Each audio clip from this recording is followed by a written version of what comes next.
Hello friends, आज हम electrochemistry के फॉर्मूलेज रिवाइज करेंगे। और सबसे पहले इलेक्ट्रोकेमिस्ट्री में अपन लोग बात करते हैं डैनियल सेल की। डैनियल सेल में एक आपको पता है, सेल में दो टर्मिनल होते हैं, एक को एनोड बोलते हैं, एक को कैथोड बोलते हैं। तो एनोड पे हमेशा होता है ऑक्सीडेशन और कैथोड पे होता है रिडक्शन। ठीक है, या तो आप इसको ऐसे कार से भी याद रख सकते हो। कैथोड पे क्या होगा, रिडक्शन होगा, कार। ओके, तो एनोड पे अपने आप ऑक्सीडेशन हो ही जाएगा। एक टर्म होता है लॉन, इसको पूरा तो अपन आगे समझेंगे। एल का मतलब होता है लेफ्ट, ओ का मतलब होता है ऑक्सीडेशन, और ए का मतलब होगा एनोड बनेगा, और एन का मतलब होगा नेगेटिव होगा। वो सबको अच्छे से समझेंगे अभी, लेकिन पहले आप टर्म याद कर लीजिए। लॉन, लेफ्ट, ऑक्सीडेशन, एनोड और नेगेटिव। मतलब ऑक्सीडेशन जिसका होगा वो कहाँ पे जाएगा, एनोड पे जाएगा, और वो नेगेटिव बनेगा। ठीक है, ओके। अब एक अपने को सबसे पहले एनसीईआरटी में देती है एक डैनियल सेल, जिसमें क्या होता है, एक बीकर होता है जिसमें जिंक का सॉल्यूशन होता है, मतलब जिंक सल्फेट का। ठीक है, और उसमें जिंक की मेटल डाल को रख देते हैं। और दूसरा जो होता है उसमें अपन लोग क्या करते हैं, कॉपर का सॉल्यूशन डालते हैं और उसमें कॉपर की रॉड को रख देते हैं। अब आप देखेंगे एक इलेक्ट्रोकेमिकल सीरीज होती है, उसमें इलेक्ट्रोकेमिकल सीरीज में जिंक, अभी मैं पूरी बताऊंगा इलेक्ट्रोकेमिकल सीरीज। जिंक ऊपर आता है, कॉपर नीचे आता है। ठीक है, तो ऊपर बोलो या फिर लेफ्ट में बोलो, एक ही बात है। तो जो ऊपर आएगा इलेक्ट्रोकेमिकल सीरीज में, उसको बोलेंगे कि वो लेफ्ट में आया। मतलब ऊपर बोलो या लेफ्ट में बोलो, एक ही बात है। ठीक है, तो लेफ्ट वाले का क्या होगा, ऑक्सीडेशन होगा, तो जिंक का होगा ऑक्सीडेशन, क्योंकि लेफ्ट में आ रहा है। ठीक है, तो इसका क्या होगा, ऑक्सीडेशन, और इसी को बोलेंगे अपन लोग, जिंक वाले को ही बोलेंगे एनोड। ठीक है, तो अपने आप कॉपर क्या हो जाएगा, कॉपर का हो जाएगा रिडक्शन, और रिडक्शन होगा तो ये क्या बनेगा, कैथोड बनेगा। कोई दिक्कत, नो। ओके, उसके बाद में जिंक का क्या हो रहा है, ऑक्सीडेशन, मतलब कि जिंक मेटल थी, वो जिंक +2 में जाएगी। ठीक है, कॉपर का क्या हो रहा है, रिडक्शन, तो कॉपर +2 से, रिडक्शन का मतलब होगा ऑक्सीडेशन स्टेट कम होना, और ऑक्सीडेशन का मतलब है ऑक्सीडेशन स्टेट का बढ़ना, तो यहाँ कॉपर बनेगा। ठीक है, अब सिंपल कॉपर +2 लिखा है, इसका मतलब है कि कॉपर सल्फेट, कॉपर सल्फेट में ही तो कॉपर +2 होता है, तो कॉपर सल्फेट। और यहाँ जिंक +2 का मतलब है जिंक सल्फेट। तो टाइम के साथ में क्या हो रहा है, जिंक सल्फेट तो फॉर्म बन रहा है, जिंक सल्फेट क्या हो रहा है, टाइम के साथ बन रहा है, इसकी कंसनट्रेशन बढ़ रही है, और कॉपर सल्फेट क्या हो रहा है, कम हो रहा है टाइम के साथ में। ये बात भी समझ में आई आपको, ओके। और अब अपन को बात है कि इसका ऑक्सीडेशन किसका हो रहा है। ऑक्सीडेशन का मतलब है उसके इलेक्ट्रॉन को बाहर निकाल रहे हैं, इलेक्ट्रॉन को कम कर रहे हैं। तो अपन बोले थे जिंक का हो रहा है ऑक्सीडेशन। ठीक है, जिंक का ऑक्सीडेशन हो रहा है, तो जिंक का ऑक्सीडेशन हो रहा था, तो जिंक किस में गया था, जिंक +2 में, और उसने दिए थे 2 इलेक्ट्रॉन, वो 2 इलेक्ट्रॉन अब जिंक से होते हुए कॉपर की तरफ जाएंगे।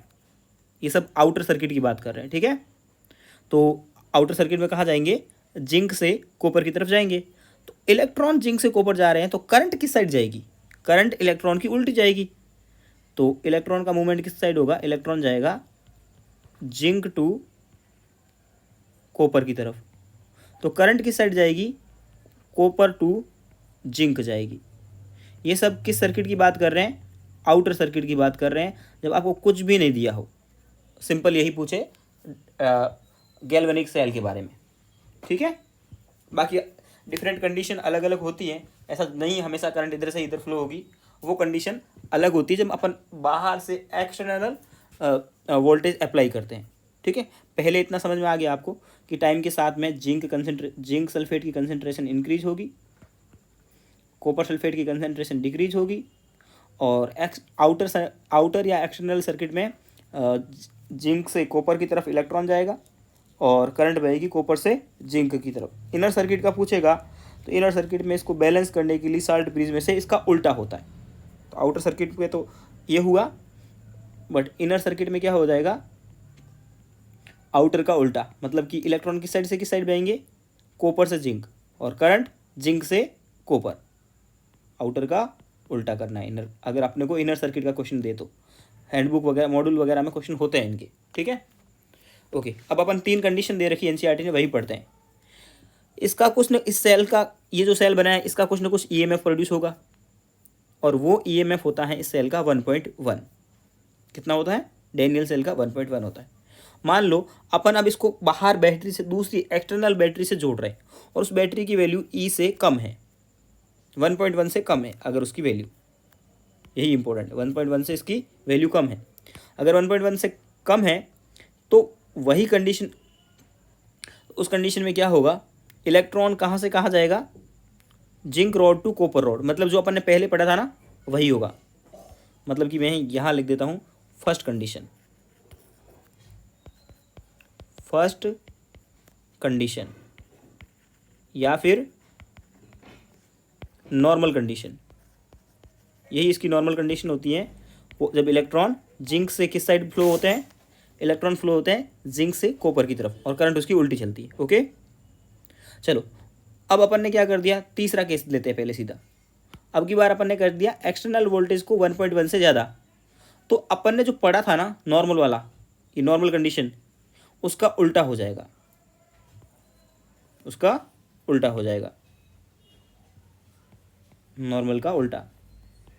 मतलब कि करंट किस साइड से किस साइड फ्लो होगी, अब कॉपर से जिंक ना होकर के जिंक से कॉपर जाएगी, और इलेक्ट्रॉन कॉपर को देने पड़ेंगे, ठीक है। और मान लो एक्सटर्नल वोल्टेज 1.1 का ही लगा लें तो क्या हो जाएगा, तो नेट करंट 0 हो जाएगी इसमें। ओके, ये देखिए,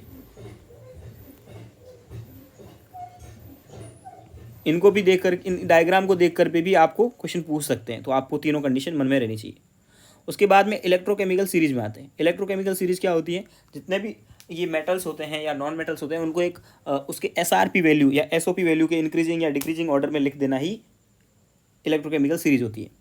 अपन लोग जो लिख रहे हैं वो एसआरपी, ये सबसे ऊपर वाला जो है ना, ये एनसीईआरटी की दी हुई है, लेकिन अपन अलग कर रहे हैं क्वेश्चन के लिए, ठीक है। तो एसआरपी अपन बढ़ रहे हैं, नीचे की तरफ जाएंगे ना तो आपका क्या होगा, आपका एसओपी इंक्रीज होगा, और एसआरपी आप क्या देखोगे, increasing strength of oxidising agent, increasing strength of reducing agent. अब आप देख रहे होंगे ये आपको एसआरपी दिया हुआ है, नेगेटिव है, इसका एसआरपी नेगेटिव है, और इसका तो एसआरपी तो बढ़ेगा और एसओपी घटेगा। लिथियम का एसआरपी सबसे कम होता है नेगेटिव में, कितना, -3.05।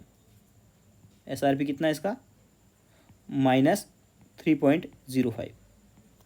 इस सीरीज को याद भी करना होता, रटना होता पूरा।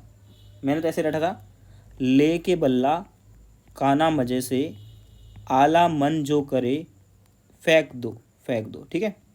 फिर यहाँ से दोबारा फेंकी थी, याद किया था, कार में फेंको कोल्ड ड्रिंक्स, यहाँ CD और आएगा कैडमियम, कार में फेंको कोल्ड ड्रिंक्स, नहीं टिन में पीनी है हाइड्रोजन।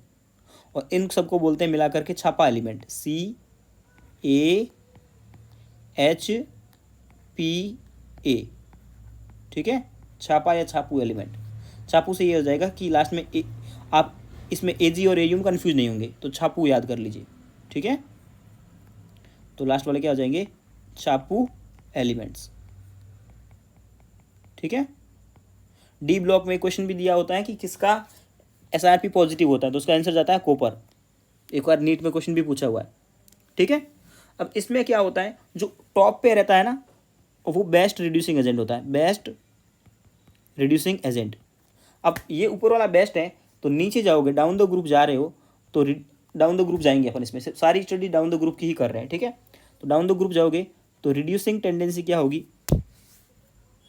रिड्यूसिंग टेंडेंसी डिक्रीज होगी। क्यों, ऊपर वाला जब सबसे बेस्ट था तो नीचे डिक्रीज होगी। Oxidising tendency, oxidising tendency reduction की उल्टी होती है, तो वो इंक्रीज होगी।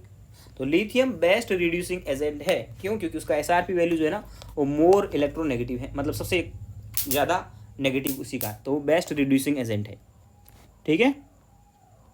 और बाकी आपको मेटल्स दे देगा और कंपेयर करने को बोलेगा, तो आप कंपेयर भी कर लोगे इनकी SRP वैल्यू देख करके। ये सीरीज़ याद होनी चाहिए। और ऊपर वाला बेस्ट रिड्यूसिंग एजेंट होता है, ठीक है। इस केमिकल सीरीज में होता क्या है, ऊपर वाला मेटल उसके नीचे वाले से उसके सॉल्ट से हटा देता है। जैसे कि एक अपन एग्जांपल लेते हैं कॉपर सल्फेट और जिंक का। तो इसकी अगर रिएक्शन कराएंगे ना, और एक है जिंक सल्फेट प्लस कॉपर। अब इन दोनों में इलेक्ट्रोकेमिकल सीरीज में ऊपर कौन आ रहा है, ऊपर आ रहा है जिंक। ये देखिए जिंक यहाँ आ जाता है और कॉपर आता है सीधा यहाँ पे। तो ऊपर कौन आ रहा है, जिंक आ रहा है। तो ऊपर वाला नीचे वाले को हटा सकता है, तो ऊपर वाला मेटल नीचे वाले को हटा देगा, सही बात है। तो यहाँ जिंक सल्फेट हो जाएगा, हटा देगा कहाँ से, उसके सॉल्ट में से, प्लस कॉपर। लेकिन अब ये है नीचे वाला और ये कॉपर क्या है, नीचे वाला है, और ये जिंक क्या है, ऊपर वाला। तो ऊपर वाला तो नीचे वाले को हटा सकता है, ऊपर वाला भगवान जी नीचे वाले को हटा सकते हैं। समझ में आई बात, आदमी को मार सकते हैं ना, मतलब हटा सकते हैं यहाँ से, संसार से। तो ऐसे आप याद रख सकते हो थोड़ा सा ट्रिक के फॉर्म में। लेकिन नीचे वाला ऊपर वाले को हटा नहीं सकता, ठीक है। तो ये वाली रिएक्शन नॉट पॉसिबल। इस टाइप के क्वेश्चन भी बहुत सारे होते हैं, ठीक है।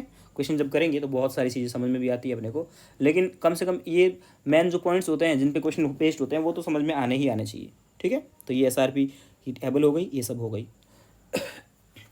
ओके, ये सब मैंने आपको बता ही दिया, टेंडेंसी वगैरह, SRP SOP, कोई दिक्कत नहीं है, ठीक है।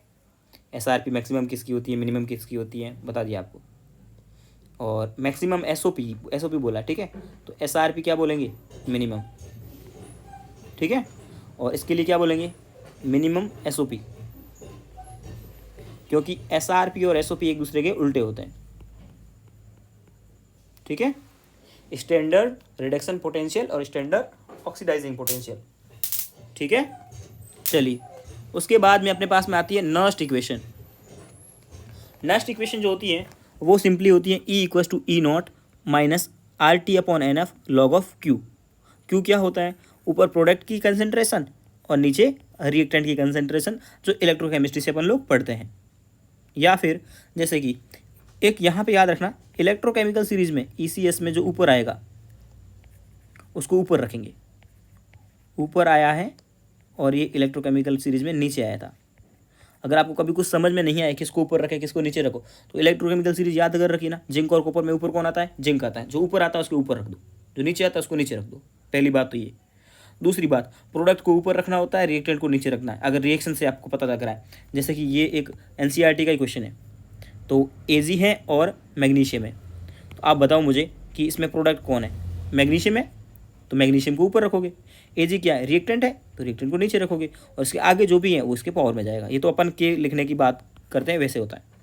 इलेक्ट्रोकेमिकल सीरीज से देखोगे तो Ag और Mg, इसमें से ऊपर कौन आता है, मैग्नीशियम इलेक्ट्रोकेमिकल सीरीज में ऊपर आता है। Ag छापा एलिमेंट में आता है, नीचे छापू एलिमेंट में, तो जो नीचे आता है उसको नीचे रखो, जो ऊपर आता है उसको ऊपर रखो, ठीक है। और N क्या होता है, N होता है नंबर ऑफ इलेक्ट्रॉन कितने चेंज हो रहे हैं। यहाँ मैग्नीशियम 0 से +2 में जा रहा है, तो कितने का चेंज हो गया, 2 का। कॉपर +1 से 0 में जा रहा है, तो कितने का चेंज हुआ, 1 का। लेकिन कितने Ag, 2 Ag, तो इसको 2 से मल्टीप्लाई कर देंगे। ऐसे N का वैल्यू ऐसे निकालना है आपको। बाकी न्यूमेरिकल वैल्यू सॉल्व करने से आसानी से क्वेश्चन हो जाते हैं, और नर्स्ट इक्वेशन के क्वेश्चन इंपॉर्टेंट भी होते हैं, एग्जाम में बहुत पूछे जाते हैं। तो समझ में आया आपको कि ऊपर वाले को ऊपर रखना, नीचे वाले को नीचे रखना, या प्रोडक्ट को ऊपर रखना, रिएक्टेंट को नीचे रखना है, ठीक है। ओके, उसके बाद में फिर आता है अपने पास में Kc भी पूछता है। तो उस कंडीशन में इसकी E सेल की वैल्यू 0 हो जाती है, E = 0। E की जरूर इस फॉर्मूले में 0 रख दो, तो आपको अपने आप निकल करके ये सब आ जाएगा आपके पास में, ठीक है। और इतने पूरे को सॉल्व भी कर सकते हैं अपन। R की वैल्यू रख दें, अगर T की वैल्यू रख दें, F की वैल्यू रख दें, तो ये फॉर्मूला सॉल्व होकर के आ जाता है ये वाला, E = E0 minus 0.06/N log of product upon reactant. उसके अलावा डेल्टा G के फॉर्म में भी अपने को कभी कभी क्वेश्चन सॉल्व करने पड़ते हैं। कल परसों मैंने एक वीडियो बनाया था PYQs वाले, जो मैं सीरीज चला रहा हूँ, उसमें मैंने इस क्वेश्चन से, इस फॉर्मूले से आपको एक क्वेश्चन कराया था डेल्टा G से। डेल्टा G = -NFE, ठीक है। और या फिर डेल्टा G = RT/ln K। ये फॉर्मूले आपको याद रहने चाहिए, ठीक है। इतने फॉर्मूलेज हैं नर्स्ट इक्वेशन के ऊपर में। फिर अपने पास में आते हैं सेल के बारे में। तो उसका रेजिस्टेंस होता है R = ρL/A। ये तो अपन फिजिक्स में भी पढ़ते हैं। और रो बराबर होता है 1/k। ठीक है, यहाँ के को आपको यूनिट से पहचानना पड़ेगा, डायरेक्ट बोलेगा ही नहीं ये के है, तो आपको उसकी यूनिट से पहचानना। के की यूनिट होती है ओम इनवर्स सेंटीमीटर इनवर्स। क्या होती है? Ohm inverse centimetre inverse. और के और रो में ये वाला रिलेशनशिप है जो आप देख रहे हैं, के इक्वस टू 1/रो या 1 रो इक्वस टू 1/k। ओके, फिर आपके पास में एक और कांस्टेंट आएगा, सेल कांस्टेंट। तो सेल कांस्टेंट होता है आपके पास में के इक्वस टू जी स्टार। अब जी क्या है? जी रेजिस्टेंस के उल्टे को बोलते हैं, तो इसका यूनिट क्या हो जाएगा? रेजिस्टेंस का ओम होता है तो इसका हो जाएगा ओम इनवर्स। जी स्टार क्या होता है? जी स्टार होता है सेल कांस्टेंट। क्या होता है? Cell constant. जी स्टार होता है सेल कांस्टेंट। ये होता है एल, उसका लेंथ अपॉन एरिया। तो लेंथ का यूनिट सेंटीमीटर अपॉन नीचे सेंटीमीटर का स्क्वायर, तो सेंटीमीटर इनवर्स इसका यूनिट हो जाएगा। ठीक है, ये फॉर्मूलेज याद रखने हैं। उसके बाद में मोलर कंडक्टिविटी का फॉर्मूला होता है 1000 के अपॉन मोलरिटी, और नॉर्मल कंडक्टिविटी का फॉर्मूला होता है 1000 के अपॉन नॉर्मेलिटी। और इन दोनों में जो रिलेशन होता है, molarity equals to normality into valence factor. अब जब अपन ने सॉल्यूशन पढ़ा था तब वहाँ ये था नॉर्मेलिटी बराबर मोलरिटी इंटू वैलेंस फैक्टर, लेकिन यहाँ उसका उल्टा है। ठीक है, molarity equals to normality into valence factor. अब मैंने इसका यूनिट फॉर्मूला, इसका यूनिट मतलब यूनिट भी लिखा है, siemens into centimetre squares into mole inverse. Direct formula भी पूछ सकता है आपको, इसका यूनिट भी पूछ सकता है 4 नंबर में। ठीक है, अब अगर किसी, इस पर न्यूमेरिकल बहुत आता है, अगर किसी कंपाउंड का NaCl का अपने को अगर निकालना है तो इसको कॉलराउस का रूल भी बोलते हैं। वो बोलेगा Na का लैम्डा प्लस Cl का लैम्डा का जोड़ दोगे तो NaCl का लैम्डा आ जाएगा। और ये कब बात ट्रू होती है? जब ये M में होता है, M के केस में ही ये बात ट्रू होती है। अगर M की जगह अगर इक्विवेलेंट आ जाए तो उस कंडीशन में जो इसका वैलेंस फैक्टर होगा, जैसे मैं कैल्शियम क्लोराइड का लिखा है तो मोलरिटी में तो आएगा कैल्शियम प्लस क्लोरीन, लेकिन इक्विवेलेंट में निकालेंगे तो साथ में वैलेंस फैक्टर भी आएगा। ये बात बहुत इंपॉर्टेंट है, बहुत ही ज़्यादा इंपॉर्टेंट। ठीक है, ये वाला बहुत इंपॉर्टेंट है, इसको डार्क कर देते हैं। ठीक है, उसके बाद में के बराबर होता है सी अल्फा स्क्वायर। बस इतना बुरा फॉर्मूला याद रखने की जरूरत नहीं है, K equal to C alpha square. Okay, C concentration है, अल्फा आपका डिग्री ऑफ डिसोसिएशन है। उसके बाद में फिर से नेक्स्ट इक्वेशन आ गई। अब नेक्स्ट इक्वेशन पहले तो अपन ने पढ़ी थी, जो जनरल इक्वेशन पढ़ी थी। अब यहाँ पर एसओपी और ऑक्सीडेशन और रिडक्शन, कभी कभी है ना पूरा सेल नहीं देगा, छोटा सा सेल का टुकड़ा देगा। तो अगर वो ऑक्सीडेशन है, ठीक है, तो E0 minus 0.06 upon n log of oxidation जिसका हो रहा है उसकी कंसेंट्रेशन ऊपर आ जाती है, और अगर रिडक्शन हो रहा है तो लॉग 1/m प्लस। अब किसका ऑक्सीडेशन होगा? जो इलेक्ट्रोकेमिकल सीरीज में ऊपर होगा। अगर 2 मेटल दिए तो अपन पता ही लगा लेंगे कि कौन ऊपर होगा। जैसे जिंक और कॉपर में जिंक ऊपर होता है तो जिंक का ऑक्सीडेशन होगा, लेफ्ट वाले का ऑक्सीडेशन होता है, एनोड बनता है नेगेटिव लॉन से, याद कर लो। या अगर कुछ नहीं दिया, सिंपल एक मेटल दिया है, सिंपल कॉपर ही दे दिया, अब मैं क्या सोचूंगा कि उसका ऑक्सीडेशन होगा या रिडक्शन होगा? तो मैं उसको हाइड्रोजन का रेफरेंस लेके सोचूंगा। हाइड्रोजन की अगर कुछ नहीं दिया तो हाइड्रोजन के रेफरेंस में, हाइड्रोजन से ऊपर है तो उसका ऑक्सीडेशन होगा, नीचे है तो रिडक्शन होगा। तो ऊपर वाले में ऑक्सीडेशन वाले में ऊपर आएगी टर्म M प्लस, और इसमें आएगा लॉग ऑफ 1/m प्लस। अब जब क्वेश्चन सॉल्व करेंगे तो अपन E0 भी चाहिए होगा। तो E0 क्या होगा अपने पास में? E0 होगा SRP minus SRP of cathode minus SRP of anode. Simple है, अगर दोनों चीज़ें एक से दी है, दोनों SRP दी है तो घटा दो, दोनों SOP दी है तो भी घटा दो, लेकिन एक SRP और एक SOP दी है तो उनको आपस में चेंज करो या फिर उनको जोड़ दो। और SRP और SOP में ये रिलेशन होता है, किसी मेटल का SRP बराबर माइनस ऑफ SOP, उल्टे होते हैं। ठीक है, उसके बाद में अगर हाइड्रोजन का केस है, हाइड्रोजन का क्वेश्चन है, ये सिंपल हाइड्रोजन का क्वेश्चन है। ठीक है, उन केस में रिडक्शन होता है माइनस 0.06 इंटू pH, ऑक्सीडेशन होता है E = 0.06 इंटू pH। कुछ नहीं बोले तो रिडक्शन मान के चलना है। ओके, इसलिए मैंने उसके सामने 2 एरो लगाए। ओके, ये कंसेंट्रेशन वाला है, ये तो अपन बाद में आ जाएगा अपने पास में। अब ये अगर ये क्वेश्चन थी अपने पास में, ठीक है, ये वाली बोलेगा सेल का अगर EMF आपको बढ़ाना है, क्या करना है? EMF को अगर बढ़ाना है तो क्या करोगे? प्रोडक्ट की कंसेंट्रेशन को कम करोगे, रिएक्टेंट की कंसेंट्रेशन को बढ़ाओगे। ये डायरेक्ट याद रखना है। ऐसे मान लो जैसे 2 फिंगर, मतलब एक ऊपर से 2 एरो आ रहे हैं और आपस में टकरा रहे हैं। ठीक है, ये कुछ ऐसे याद रखो ना, ऐसे एरो आ रहे हैं, एक ऊपर से और एक नीचे से आपस में टकरा रहे हैं। अगर इसको बढ़ाना है तो, इसको घटाना होगा तो क्या करेंगे? एरो उल्टे कर देंगे, ये ऊपर जाएगा, ये नीचे जाएगा, ऐसे हो जाएगा। ठीक है, लेकिन अपने को इंक्रीज करने को ही बोलेगा, बोलेगा कि कॉपर इसका कोई सेल दे देगा जिंक और कॉपर वाला, बोलेगा जैसे अपने ये जिंक वाला है, बोलेगा कि इसका ईएमएफ अगर अपने को बढ़ाना है तो क्या करोगे, तो आप बोलोगे ऐसे एरो लगा दोगे, सीधा लगाओगे ऐसे एरो, मतलब कि जिंक की कंसंट्रेशन को कम करोगे और कॉपर की कंसंट्रेशन को बढ़ाओगे, तो उस कंडीशन में ये डायरेक्ट रटना आपको दोनों एरो, इस फॉर्मूले के साथ में एरो रटने, ठीक है। तो ऊपर वाले की कंसंट्रेशन अगर बढ़ानी है तो ऊपर वाले की कंसंट्रेशन को कम करोगे और नीचे वाले की कंसंट्रेशन को बढ़ाओगे, ऐसे कैसे एरो याद रखोगे साथ में, ठीक है। चलो उसके बाद में वाटर का कैसे, वाटर बहुत इंपॉर्टेंट चीज़ है, वाटर का कैसे इलेक्ट्रोलाइसिस होता है। तो वाटर को वैसे ये है ना, जनरल इक्वेशन है इसकी, 2H+ और हाफ O2 में टूटता है वो 2 इलेक्ट्रॉन के साथ में। पर कैथोड पे क्या होता है, कैथोड पे होगा रिडक्शन। तो रिडक्शन मतलब कि हायर ऑक्सीडेशन से लोअर में जाना, तो +1 से 0 में जा रहा है हाइड्रोजन, तो रिडक्शन हो रहा है। एनोड पे क्या होगा, ऑक्सीडेशन, -2 से 0 में जा रहा, ऑक्सीडेशन हो गया, ठीक है। ये याद रखना वाटर का। फिर एक कुछ इक्विवेलेंट के क्वेश्चन आते हैं, तो इक्विवेलेंट के बहुत सारे फॉर्मूले होते हैं, उनको बराबर रख करके क्वेश्चन सॉल्व करना होता है। इक्विवेलेंट बराबर मोल इंटू वैलेंस वेक्टर, या N/V, या वेट अपॉन इक्विवेलेंट वेट, या IT अपॉन 96500, या V अपॉन V इक्विवेलेंट, ये होता है, ठीक है। अब V इक्विवेलेंट की वैल्यू आपको याद रखनी है, ऑक्सीजन के लिए 5.6 लीटर, हाइड्रोजन के लिए और क्लोरीन के लिए 11.2 लीटर। मैं इलेक्ट्रोकेमिस्ट्री के बहुत सारे क्वेश्चन अब करवाने ही वाला हूँ, ठीक है। और केमिकल काइनेटिक्स का वीडियो इससे पहले शूट हो चुका है, वो अपलोड कर दिया जाएगा टाइम पे। तो 12th की तो फिजिकल के सारे फॉर्मूले अपन ने रिवाइज कर ही लिए हैं, ठीक है। चलो ये इतना हो गया। अब एनोड पे ऑक्सीडेशन होता है और एनोड पे जाता है एनायन। एनोड पे कौन जाएगा, एनायन जाएगा। कैथोड पे होता है रिडक्शन और कैथोड पे जाता है कैटायन, ये बात बहुत ज़रूरी है, रिडक्शन, ठीक है। और कैथोड पे जाएगा कैटायन। अब ऐसा क्वेश्चन आता 2019 या 2020 में क्वेश्चन आया था, मान लीजिए NaCl आपको एक्वस दिया है, सिंपल आपको NaCl, पहले अपन सिंपल NaCl की बात करते हैं। NaCl दिया है तो Na और Cl हुआ, Na+ में ब्रेक होगा और Cl- में ब्रेक होगा। अब आपको बताएं कैथोड की रिएक्शन क्या होगी, एनोड पे क्या होगा और कैथोड पे क्या होगा, ये बताना अपने को, ठीक है। तो एनोड पे क्या होगा, एनोड पे होगा ऑक्सीडेशन, और या फिर ऐसा ही बोल सकते हो, एनोड पे कौन जाएगा, एनोड पे जाएगा एनायन। एनायन मतलब क्लोरीन माइनस, क्लोरीन माइनस गया तो क्लोरीन माइन हाफ Cl2 में चला जाएगा, क्योंकि इसका करना था ऑक्सीडेशन, तो -1 से 0 में चला गया, कोई दिक्कत, प्लस एक इलेक्ट्रॉन इधर भी, ताकि बैलेंस हो जाए रिएक्शन, ठीक है। कैथोड पे क्या होगा, कैथोड पे जाएगा कैटायन, कैटायन मतलब कि NaCl, Na, और उसका क्या होगा, उसका होगा रिडक्शन। तो Na+ में था, प्लस से किस में चला गया, Na चला गया नॉर्मल 0 में, और यहाँ से क्या लेके जाएगा, इलेक्ट्रॉन, ठीक है।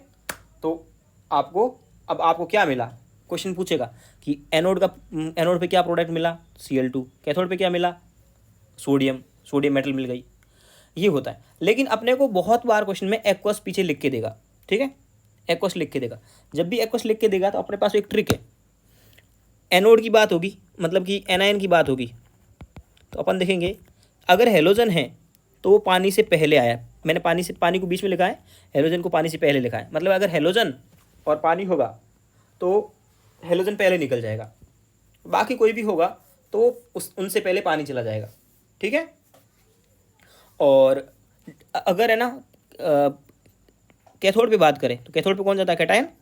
डी ब्लॉक का कोई एलिमेंट है, जैसे कॉपर हो गया, डी ब्लॉक के एलिमेंट आपको याद है सारे, ठीक है, कोई दिक्कत नहीं, वो है तो वो वाटर से पहले चले जाएंगे, और एस ब्लॉक वाले हैं तो वाटर के बाद जाएंगे। अब एनायन पे क्या मिलता था, इसका प्रोडक्ट एनोड पे होता था, कैथोड पे जाता था कैटायन, और वहाँ पे होता था रिडक्शन, ठीक है। तो रिडक्शन वाला प्रोडक्ट्स कैथोड पे क्या होता था, कैटायन, और उसका होता था रिडक्शन। तो रिडक्शन से पानी में क्या मिलता है,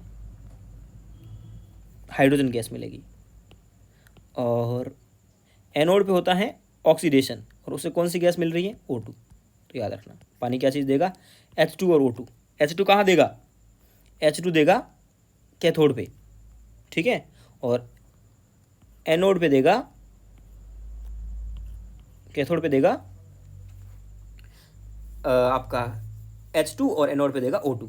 अब ऐसे एक क्वेश्चन है, जैसे बोल दिया कॉपर सल्फेट एक्वस, ये शायद 2020 का यही क्वेश्चन था, एक्वस था। अब अपन इसको तोड़ेंगे तो कॉपर +2 और सल्फेट -2, इसके अलावा एक्वस लिखा है मतलब पानी भी है साथ में, ठीक है। तो पहले अपन बात करेंगे कैथोड पे क्या प्रोडक्ट मिलता है। कैथोड पे जाएगा कैटायन। कैटायन कौन कौन है? कॉपर है, साथ में पानी भी है। तो देखो कॉपर डी ब्लॉक का है तो पानी का नंबर नहीं आएगा, कौन जाएगा? कॉपर। तो कैथोड पे होगा कॉपर जाएगा और कॉपर से कॉपर बन जाएगा, कोई दिक्कत नहीं होगी। अब एनोड की बात करें अपन लोग, एनोड पे क्या होगा? रिडक्शन। अब रिडक्शन किसका होगा? इसका होगा या फिर इसका होगा, दोनों में से किसी एक का होगा, बिल्कुल। तो रिडक्शन होगा इसका। अब रिडक्शन इसका अगर होगा तो अब आप, मैंने बोला था कि अगर हाइड्रोजन होते तो वो वाटर से पहले चले जाते, हेलोजन वाटर से पहले चले जाते, लेकिन हेलोजन तो यहाँ नहीं है, यहाँ तो कोई सल्फेट है। तो सल्फेट है तो है वो नहीं जाएगा, सल्फेट अदर में आ गया, अदर में सल्फेट आ गया, नाइट्रेट आ गया, ये सब आ गया, कुछ भी हो ना, कोई अपने को लिखने सारे जरूरी थोड़ी है, तो ये सारे आ जाएंगे। तो उनसे पहले कौन आ जाएगा? वाटर आ जाएगा। मतलब कि एनोड पे सल्फेट नहीं आएगा, एनोड पे वाटर अपना प्रोडक्ट देगा। और एनोड पे वाटर क्या प्रोडक्ट देता है आपको पता होगा? O2 gas. तो इसके आपको प्रोडक्ट क्या क्या मिले? आपको मिला कॉपर, कहाँ पे? कैथोड पे डिपॉजिट होगा। एनोड पे क्या हो रहा है? ऑक्सीजन गैस इवॉल्व हो रही है। चलो एक और मैं बोलता हूँ आपको, AgCl2, और वो एक्वस है। अब आप बताओ, Ag है तो एनोड पे क्या होगा? एनोड पे होगा एनायन जाएगा, कौन सा जाएगा? तो आप पहले बोलोगे Cl जाएगा या फिर जाएगा वाटर। तो इन दोनों में आप चुनाव करना है इधर, तो हेलोजन पहले आता है तो पहले चला जाएगा। तो एनोड पे क्या होगा? Cl माइनस से हाफ Cl2, मतलब कि एनोड पे तो Cl2 गैस रिलीज हुई है। कैथोड पे क्या होगा? कैथोड पे Ag है और साथ में पानी है, तो Ag डी ब्लॉक में आता है तो पानी से पहले चला जाएगा, तो Ag प्लस किस में जाएगा? Ag में। तो ये वाला आपको याद रखना है। तो प्रोडक्ट क्या क्या मिल गए? Ag मिल गया आपको कैथोड पे और एनोड पे मिल गई Cl2 गैस। तो ये अगर याद है आपको तो ये सारे क्वेश्चन ऐसे हो जाएंगे। फिर कुछ सेल आते हैं एनसीईआरटी से, जो आपको एनसीईआरटी से थ्योरी इनकी सेल्स की पढ़नी ही पढ़नी पड़ेगी, ठीक है। मोटा मोटी मैं बता देता हूँ आपको क्या क्या याद रखना है, कम से कम कितनी चीज़ें आपको याद रखनी ही रखनी है। जैसे कि ये आपका जिंक वाला सेल है, जो अपन बैटरीज वगैरह में काम में लेते हैं। इसमें कार्बन की एक रॉड होती है, वो कैथोड का काम करती है, और बीच में है ना पेस्ट डाला होता है, किसका? MnO2 का, कार्बन ब्लैक का और NH4Cl का। ये आपका मीडियम का या फिर उसका इलेक्ट्रोलाइट का काम करता है, ठीक है। तो इलेक्ट्रोलाइट कौन हो गया और कैथोड कौन हो गया? एनोड होता है उसका कवर सेल का जो कवर होता है जिंक का बना होता है, वो इसका एनोड होता है। वैसे आपको इतना याद रख दो, एक कार्बन है और एक जिंक है, तो इलेक्ट्रोकेमिकल सीरीज में जिंक ऊपर आता है तो वो एनोड बनेगा और कार्बन नीचे आता है तो कैथोड बनेगा। पर याद तो रहना पड़ेगा ना कि कौन कौन आता है इसमें, वो याद रखना पड़ेगा। रिएक्शन रटनी नहीं है, जिंक है, जिंक और एक है मैग्नीज, ठीक है। तो जिंक इलेक्ट्रोकेमिकल सीरीज में ऊपर आता है, मैग्नीज नीचे आता है, तो ऊपर वाले का होगा ऑक्सीडेशन और कहाँ जाएगा? एनोड पे। तो इतनी चीज़ें तो अपन ने रट रखी है ना, वही का चीज़ें काम मिल रही है। तो LON लेफ्ट वाले का होगा ऑक्सीडेशन और वो जाएगा एनोड पे। ऑक्सीडेशन होगा, जिंक से जिंक +2 बन गया, मैग्नीज से मैग्नीज +4 से +2 में चला गया, तो ये आपका रिडक्शन हो गया। और इसमें क्या होगा? ये आपका एक सेल है, प्राइमरी सेल, फिर से KOS जिंक ऑक्साइड सेल। इसका जो इलेक्ट्रोलाइट होगा वो KOS और जिंक ऑक्साइड होगा, और एनोड क्या होगा? अंदर मटेरियल, और कैथोड क्या होगा इसका? सॉरी, कैथोड इसका अंदर का मटेरियल होगा और एनोड इसका जो कैप है वो होगा। अब जिंक है और मरकरी है, तो जिंक इलेक्ट्रोकेमिकल सीरीज में ऊपर आता है तो जिंक का ऑक्सीडेशन होगा। जिंक कहाँ जाएगा? जिंक इसमें भी जिंक से जिंक +2 में जा रहा है, इतना याद रख लो बहुत है, जिंक से जिंक +2 बन रहा है। और इसमें मरकरी ऑक्साइड से मरकरी +2 से मरकरी बन रहा है, इतना भी याद रख लोगे ना तो ही बहुत है।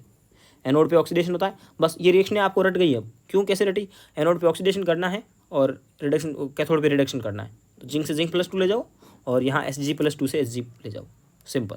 इतना याद रखना, कौन कैथोड है कौन एनोड है, और वो भी आपको पता लग ही जाएगा। बस इतना याद रख दो सेल में क्या क्या है।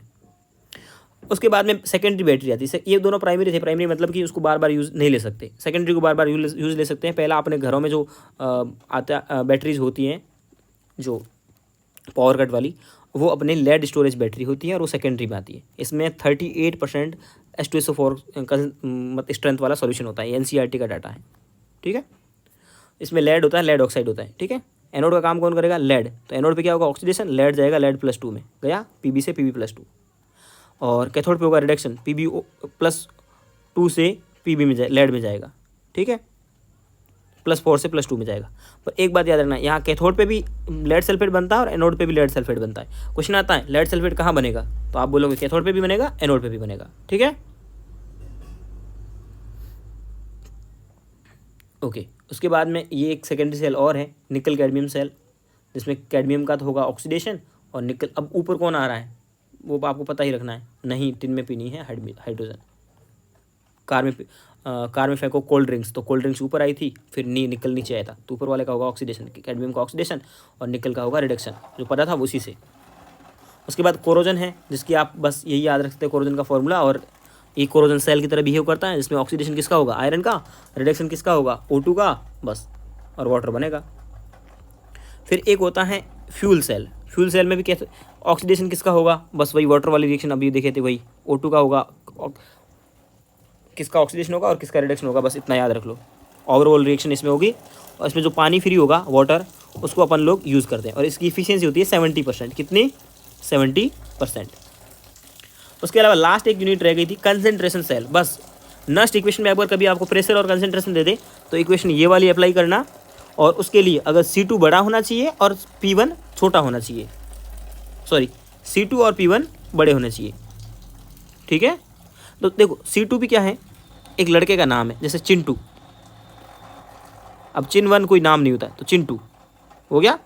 और P1 से नाम फीलिंग आ रही पवन, तो चिंटू और पवन बड़े होने चाहिए, मतलब कि C2 बड़ा होना चाहिए और इधर P1 बड़ा होना चाहिए। किससे बड़ा होना चाहिए, C2 C1 से और P1 P2 से। उस कंडीशन में E नेगेटिव आता है आपका, मतलब इससे बड़ा होगा, और ये रिएक्शन जो है ना स्पॉन्टेनियस होती है। बस ये बहुत बार तो ये कंडीशन ही पूछ लेता है, तो चिंटू और पवन बड़े कर दो, चिंटू और पवन को, और तब उस कंडीशन में रिएक्शन स्पॉन्टेनियस हो जाएगी। न्यूमेरिकल आएगा, तो ये फॉर्मूला रटा याद रखो और इसमें अप्लाई कर दो। तो इलेक्ट्रोकेमिकल की सीरीज़ के सारे इतने ही फॉर्मूले थे इलेक्ट्रोकेमिस्ट्री के, अपन ने सारे कवर कर लिए हैं। Okay, thank you so much.